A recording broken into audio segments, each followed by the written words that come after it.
There are so many big titles everybody's looking forward to seeing in 2019.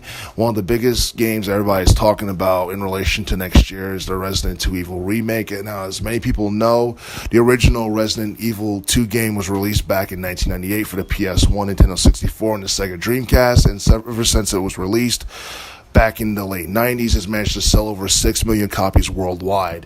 Now, the Resident Evil Remake, which is set to be released on January 25th, will be released for the Xbox One, the PlayStation 4, and Microsoft Windows. And it'll have enhanced visuals, as we saw in E3 2018, and more superior gameplay, in the sense where you got the third-person over-the-shoulder perspective, which pretty much is the same style of gameplay which was used in Resident Evil 4, which came out back in 2005.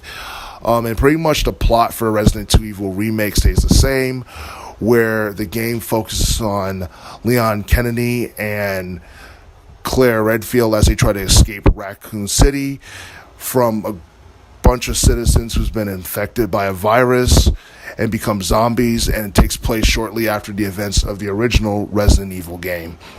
Now, as far as this game is concerned, pretty much the visuals and the improved gameplay mechanics pretty much adds to the realism of the game, and it makes it even more terrifying as a survival horror title.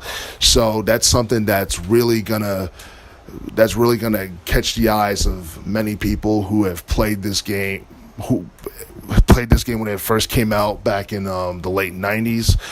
Also, it's a game that basically has been in development for a couple of years. I believe development started back in 2015, but it's something like that no one thought they would see about a decade ago, or something that no one thought would ever happen about a decade ago. But thankfully, we will be getting it, and it's something that looks like it'll end up being one of Capcom's best-selling games of 2019. In fact, the Resident Evil Remake might be, in 2019, what Monster Hunter World was in 2018 in terms of popularity. We'll just have to wait and see. But as of right now, many of us are just excited that this game is coming out, and it'll be interesting to see how well the Resident Evil 2 Remake does in terms of sales within its first year following its release in January.